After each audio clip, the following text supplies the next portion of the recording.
کہ سجائی ہے اشکوں نے بز میں زیارت، چمک تجھ سے بات ہے سب پانے والے، میرا دل بھی چمکا تے چمکانے والے،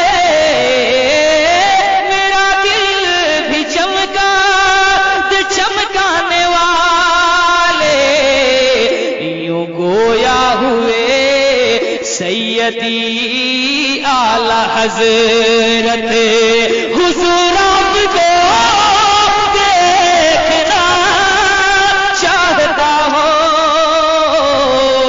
یوں گویا ہوئے۔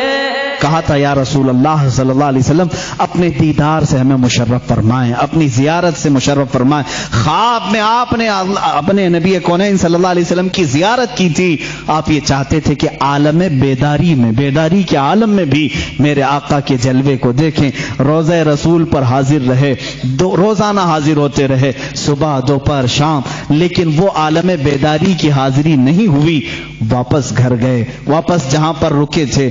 آخر رات میں آپ نے آخری شعر یہ لکھا، کوئی کیوں پوچھے تیری بات رضا، کوئی کیوں پوچھے تیری بات رضا، تجھ سے کتے ہزار پھرتے ہیں۔ اعلیٰ حضرت نے جو لفظ لکھا وہی میں بیان کر رہا ہوں، تجھ سے کتے ہزار پھرتے ہیں، یہ کہاں تو تیری بات یہاں کون پوچھے گا، تیرے سے بڑے بڑے علماء مشائخ قطب وقت اقطاب ابدال یہاں آتے ہیں، تو بڑی بات کا سوال کر کے کھڑا ہے۔ یہ کہہ کر کے دوبارہ آئے روضہ رسول پر، کہتے ہیں اسی وقت اعلیٰ حضرت فاضل بریلوی رحمۃ اللہ تعالی علیہ نے بیداری کے عالم میں اپنے ماتھے کی آنکھوں سے اپنے حبیب پاک کا جلوہ دیکھا۔ حضور پاک صلی اللہ علیہ وسلم کی قبر اطہر کے پاس ایک جلوہ چمکا، آپ نے اپنے آپ کو روکا اور پھر یہ شعر لکھا، پیش نظر وہ نو بہا سجدے کو دل ہے بے قرار، پیش نظر وہ نو بہا سجدے کو دل ہے بے قرار، روکیے سر کو روکیے ہاں یہی امتحان ہے۔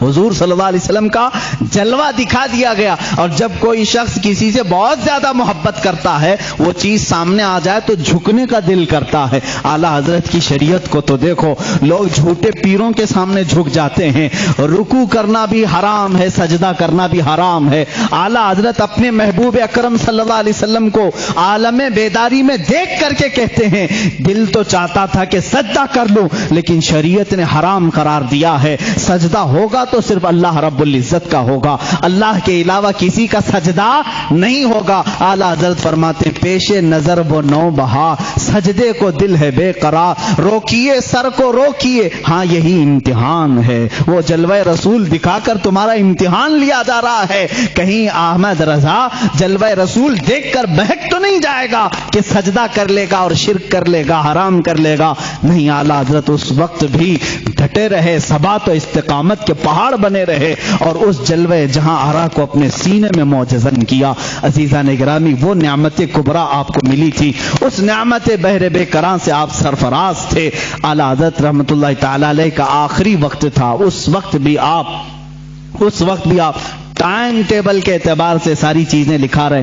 آیت کریمہ لکھائی، وَيُطَافُ عَلَيْهِمْ بِآنِيَةٍ مِّن فِضَّةٍ وَأَكْوَابٍ۔ یہ آیت جتنے الفاظ میں نے پڑھا ہے، اس کے اگر حروف ابجد آپ نکالیں گے، عدد نکالیں گے، 1340 بنتے ہیں۔ اپنے بھتیجے کو نکال کر کے دیا کہ یہ میری وفات کے سال کی آیت ہے، یہ میری موت کے سال کی آیت۔ 4 مہینے پہلے اعلیٰ حضرت رحمۃ اللہ علیہ نے یہ آیت لکھائی۔ اعداد کے اعتبار سے جب جوڑا جائے 1340 ہجری، اسی سال اعلیٰ حضرت کا انتقال ہوا ہے۔ جمعہ کا دن تھا، 25 صفر المظفر، اعلیٰ حضرت رحمۃ اللہ تعالی علیہ کے وصال کا دن۔ 2:38 آپ کے بھتیجے مولانا حسنین رضا خان رحمۃ اللہ علیہ فرماتے، میں بیٹھا تھا، اعلیٰ حضرت وصیتیں لکھا رہے تھے، کس کا کیا حق ہوگا، غریبوں کے لیے، مسکینوں کے لیے، امت مصطفیٰ کے لیے۔ آپ نے بہت ساری وصیتیں لکھائی۔ 1:56 ہوئے، تب پوچھا ٹائم کتنا ہوا؟ آپ نے کہا 1:56، 2 بجنے میں ابھی 4 منٹ باقی۔ اعلیٰ حضرت نے کہا ان کے بڑے صاحبزادے مولانا حامد رضا خان صاحب کو بلاؤ۔ وہ جب آئے ان کو آنے میں تاخیر ہوئی تو آپ کے چھوٹے صاحبزادے مصطفیٰ رضا خان رحمۃ اللہ علیہ مفتی اعظم ہند وہ آ چکے تھے. اعلیٰ حضرت نے فرمایا یہ کب کی بات؟ 2 بج چکے تھے. کہا کہاں ہو؟ بیٹھو یاسین شریف کی تلاوت کرو اور سورہ رعد کی تلاوت کرو. کون کہہ رہے ہیں جو آخری ابھی آدھا گھنٹہ باقی. 2:38 پر اعلیٰ حضرت کا وصال ہوا ہے. اس وقت فرما رہے ہیں سورہ یاسین شریف پڑھو، سورہ رعد پڑھو. مفتی اعظم ہند رحمۃ اللہ علیہ تلاوت کرنے لگے. ایسے نہیں کہ آپ غشی کے عالم میں ہوں، بلکہ اس وقت اعلیٰ حضرت رحمۃ اللہ علیہ نہایت توجہ کے ساتھ قرآن تلاوت سن رہے ہیں، اور جہاں آیت سمجھ میں نہ آئی دوبارہ تلاوت کرنے کا حکم دیا، اور کچھ جگہ ٹھہرایا، کچھ جگہ معانی سمجھے، کچھ جگہ تفسیر. یہ تمام باتیں چل رہی تھیں. علامہ حامد رضا خان رحمۃ اللہ علیہ بڑے صاحبزادے بھی آئے، ان سے کہا کہ یہ دعائیں ہونی چاہیے. یاسین شریف سورہ رعد ہونے کے بعد آپ نے کلمہ طیبہ لا الہ الا اللہ محمد رسول اللہ صلی اللہ علیہ وسلم کا ورد جاری کیا، اور جو ایک مرد مجاہد اور ایک عاشق رسول کی دعائیں ہوتی ہیں وہ ساری دعائیں پڑھنے لگے.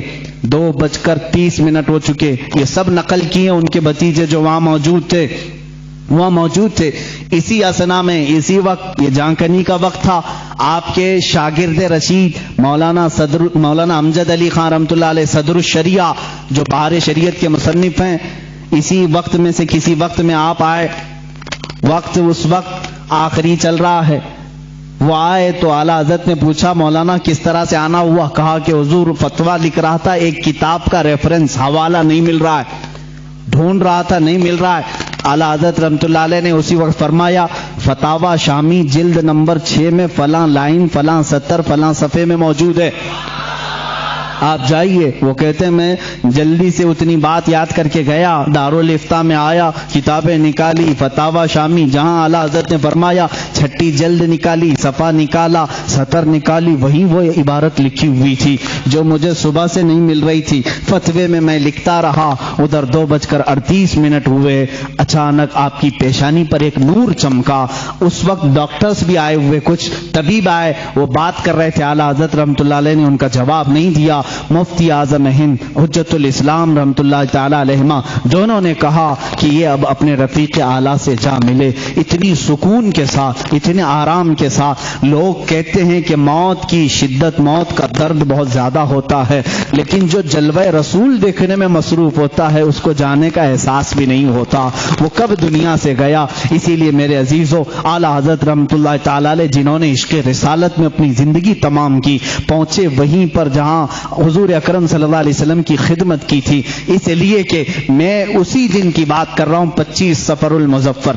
25 صفر آج کا جو دن گزرا 25 صفر جمعہ کا دن ہے. ملک شام کے ایک بزرگ ہیں، وہ فرماتے ہیں دوپہر کا وقت تھا، میں سویا ہوا تھا جمعہ کے بعد، اور میں قیلولہ کرتا تھا دوپہر کے بعد. میں نے خواب میں رسول کریم صلی اللہ علیہ وسلم کی زیارت کی. میرے آقا صلی اللہ تعالی علیہ وسلم کو میں نے دیکھا اپنے روضہ اطہر کے باہر صحابہ کے ساتھ جھرمٹ میں کھڑے ہیں اور کسی کا انتظار فرما رہے ہیں. یہ شام کے رہنے والے بزرگ فرماتے ہیں میں نے آقا نامدار صلی اللہ علیہ وسلم کی بارگاہ میں 10 مرتبہ عرض کیا آقا کسی کا انتظار ہو رہا ہے. آقا کونین صلی اللہ علیہ وسلم نے فرمایا ہاں میرا ایک عاشق احمد رضا ہندوستان سے آ رہا ہے، ہم اس کے انتظار میں ہیں. اللہ اللہ. وہ شامی بزرگ کہتے ہیں میں نے پہلی مرتبہ یہ نام سنا. کہاں سے؟ بارگاہ رسالت معاف سے سنا. وہ جانتے نہیں تھے اعلیٰ حضرت کو. کہا میں نے تاریخ نوٹ کر لی، ٹائم نوٹ کر لیا، اور ملک شام سے سفر کر کے ہندوستان آئے. ان کو یہ بھی معلوم نہیں تھا کہ کہاں رہتے ہیں.